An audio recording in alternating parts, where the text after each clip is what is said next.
Le Valais, région alpine par excellence, se doit-il d'accueillir un jour des Jeux Olympiques ? Est-ce un passage obligé pour asseoir définitivement une réputation mondiale à nos stations ? Nous voici à la 5e tentative de candidature. La saga a commencé il y a 50 ans, en 1968, où la candidature sédunoise fut abandonnée après que le peuple a refusé le projet pour un écart infime de 287 voix. En juillet 1969, le peuple accepte cette fois-ci de soutenir la candidature pour 1976. Mais c'est Denver qui hérite du dossier et renonce finalement face à l'opposition de la population au profit d'Innsbruck. Ces tentatives ont mis les nerfs des Valaisans à rude épreuve, avec à chaque fois une déception plus marquée. Pourtant, l'adhésion populaire est un moteur indispensable, c'est l'élément clé d'une candidature réussie. En 1999, le score d'adhésion de la population avait atteint son paroxysme. Je crois que les Valaisans ont finalement compris que c'était un bon projet. Les Valaisans sont enthousiastes et ils l'ont montré aujourd'hui et c'est pour ça qu'on a ce résultat. Vous disiez à cette époque-là que les Valaisans ont finalement compris l'enjeu des JO. Pour le projet actuel, les Valaisans n'ont pas encore compris ? Je crois que tout dépend de la campagne, bien entendu. Je crois qu'on avait fait une très bonne campagne en 1997 et puis aujourd'hui peut-être moins bonne. Jean-Loup Chaplet est professeur à l'Institut des hautes études en administration publique de l'Université de Lausanne. Déjà très impliqué dans le projet 2002, il eut un rôle majeur pour la candidature de 2006 en tant que directeur du bureau exécutif. À quoi tient un engouement populaire pour une candidature ? Je pense que la raison est très importante, mais l'émotion est très importante aussi. Donc on voit qu'actuellement la campagne repose beaucoup sur des questions émotionnelles. Et les raisons, les arguments, les bonnes raisons d'organiser les Jeux Olympiques ne sont pas prises en compte. Les débuts des années 2000 ont été marqués par 2 candidatures successives. La volonté de réaliser un projet olympique est très présente. 26 ans après la tentative de 1976, celle de 2002 était enthousiaste, rassemblant une vaste partie de la population, du pouvoir politique et économique. Je soutiens donc la candidature de Sion et du Valais. Le comité de candidature doit constituer un dossier selon des critères déterminés par le CIO. Dans sa session de mai, le Grand Conseil aura à se prononcer sur la candidature de Sion-Valais. C'est un idéal, c'est une manifestation qui peut emporter totalement l'adhésion de nos concitoyens si nous avons le temps, et nous l'avons, de bien expliquer de quoi il s'agit. Malgré l'optimisme ambiant, on était conscient des difficultés d'une candidature issue d'une petite ville à l'échelle mondiale.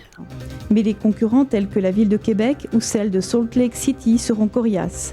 Aux Valaisans de démontrer qu'ils peuvent faire entendre une voix commune pour soutenir ce projet.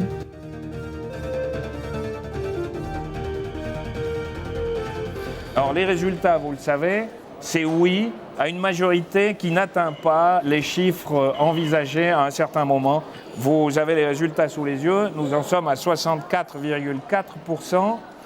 Monsieur Ray, au fond, comment vous interprétez ces résultats ? Quelle est votre position maintenant ? Non, je dois dire que je suis très satisfait de ces résultats. Et je crois que vraiment on peut dire vraiment que le Valais est pour les Jeux.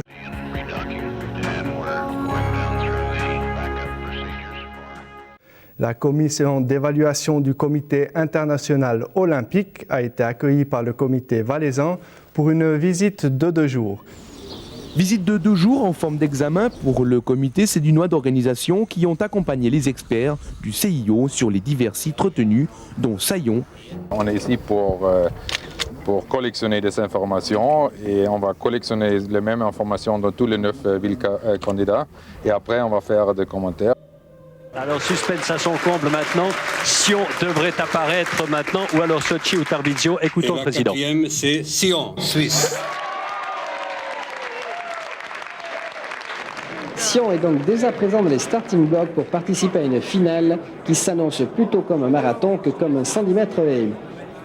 Sion passe la première sélection. L'engouement populaire bat son plein, avec un soutien indéfectible. En ce qui concerne Sion 2002, de plus en plus de personnes apportent leur soutien par leur signature. Il y en a déjà plus de 100 000. Pour fêter cet événement, les organisateurs ont profité de la visite de 2 membres du CIO pour tirer au sort le nom de l'heureux gagnant d'un billet pour Budapest. 100 000 signatures de soutien, ça paraît inimaginable de nos jours? Bon, 100 000 sur environ 250 000 habitants du Valais, donc ce n'est pas impossible, mais effectivement ça nécessite une certaine campagne et peut-être qu'aujourd'hui, avec les réseaux sociaux qui mettent en avant aussi les côtés négatifs et qui sont très populaires auprès des opposants, alors bien sûr c'est plus difficile de recueillir 100 000 signatures.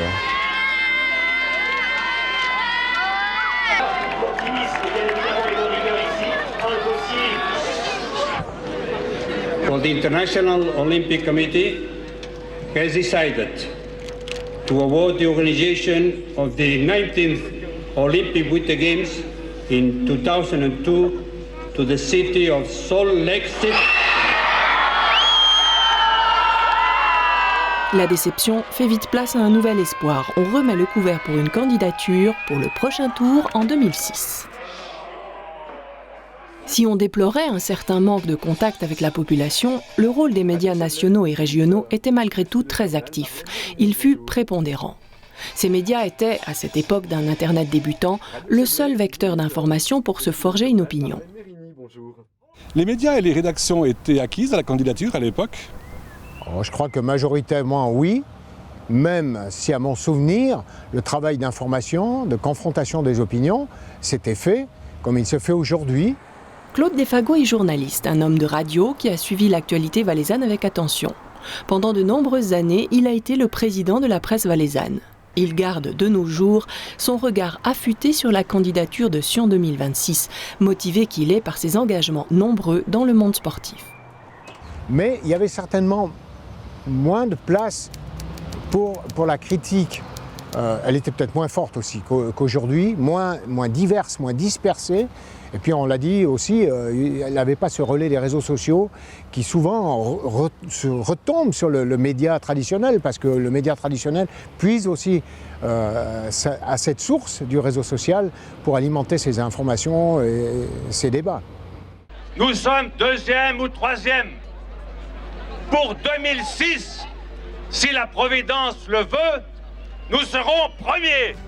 Avec le trémolo du général de Gaulle dans la déclaration, la candidature de 2006 fut celle de la plus grande envergure, avec entre autres le projet grandiose qui envisageait la construction de 4 patinoires en Valais. Le comité d'initiative pour les Jeux Olympiques en Valais en 2006 s'est réuni aujourd'hui en conférence de presse.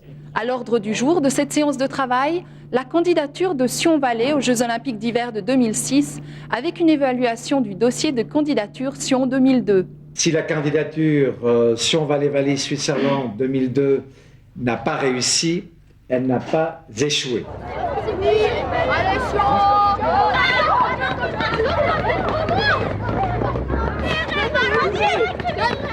Je suis un enthousiaste absolu pour la candidature de Sion aux Jeux Olympiques 2006. J'espère que cette flamme de l'espoir contribuera à une votation positive d'ici quelques semaines, ici dans le canton du Valais. Deux débats avaient été organisés par Canal 9 avec les pour et les contre, dont les propos viraient souvent à la cacophonie. Oui, mais on dévie un peu du sujet. Soyons sérieux. Il y avait eu quand même une question. Je ne peux pas accepter qu'on dise qu'en ville de Sion, on n'a pas pris de mesures pour les handicapés. C'est une contre-vérité, mademoiselle Exquis. Et j'en parle en connaissance de cause. Il y a encore des choses à faire. Non, c'est des contre-vérités que vous dites. Les conseillers d'État se risquaient à des promesses audacieuses. Une question d'un téléspectateur ou d'une téléspectatrice. Bonsoir. Ça veut dire que depuis la sortie de Sierre jusqu'à Brigue, il faut avoir une autoroute. Vous savez que la construction de l'autoroute de Sierre jusqu'à Brigue était programmée jusqu'en 2013. Ensuite, ils ont prévu d'accélérer un peu et de terminer en 2008. Nous, ce que nous avons demandé, c'est d'accélérer encore un peu puis de terminer pour 2006. La réponse est positive.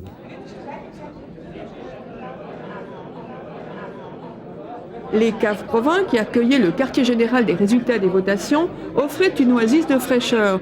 Pourtant, dès midi, la température augmentait au fur et à mesure que les résultats tombaient, commune après commune.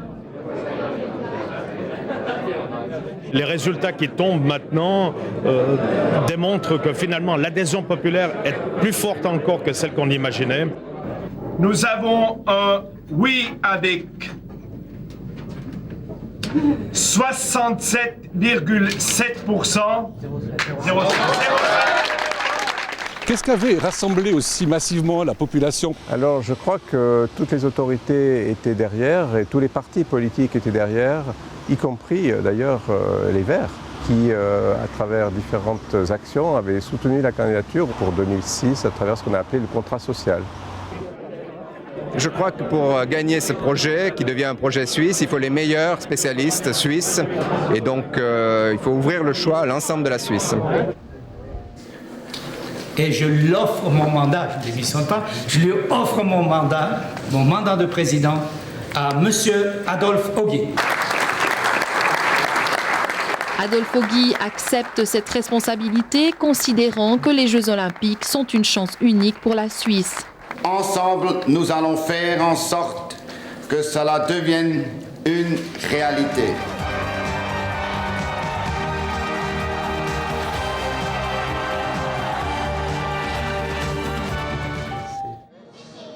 Pour la nuit des résultats, une fête gigantesque avait été organisée sur la Planta qui dura toute la nuit, avec retransmission en direct, affluence record et une fébrilité hors du commun.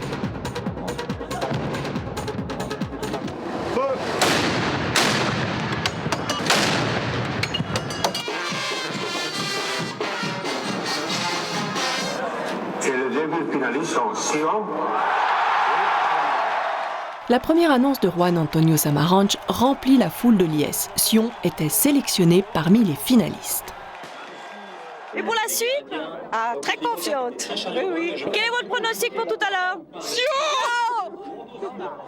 Mais la suite fut plus dramatique.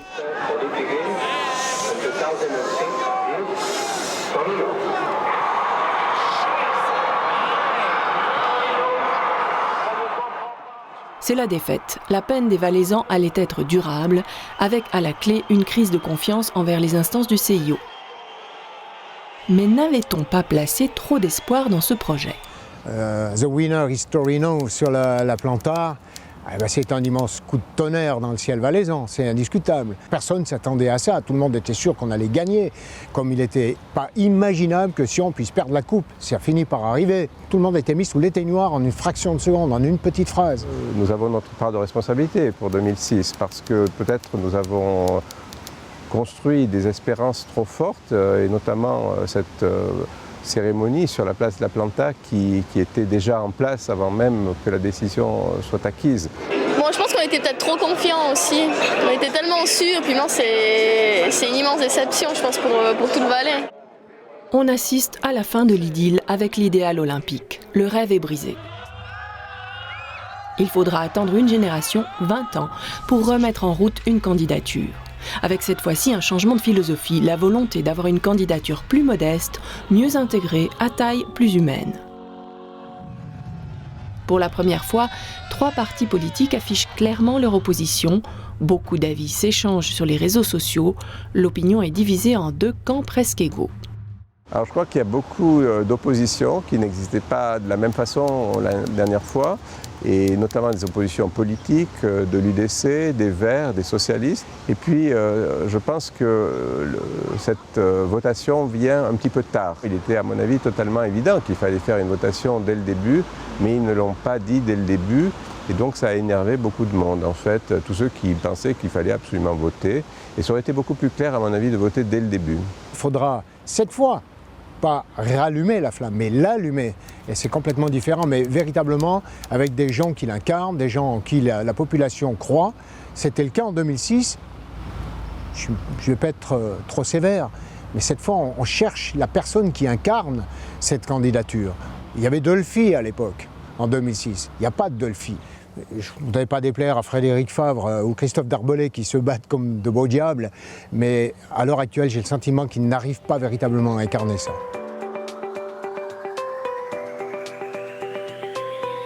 On le voit, l'avis de la population locale compte pour beaucoup. Une adhésion claire et nette des Valaisans semble indispensable. C'est une des clés du succès pour remporter la mise en septembre 2019. L'engouement populaire pour les JO, c'était mieux avant? Oui, incontestablement, il y avait un plus grand engouement populaire et aussi, moi j'étais beaucoup plus jeune, donc c'était une période assez extraordinaire de ma vie, je dois dire. L'engouement était fort, mais personne ne se posait la question de savoir s'il fallait des tremplins à Montana ou des grandes patinoires olympiques à travers le Valais. On faisait confiance, on y allait, on fonçait. Aujourd'hui, on se pose la question. Et ça, c'est différent, très différent.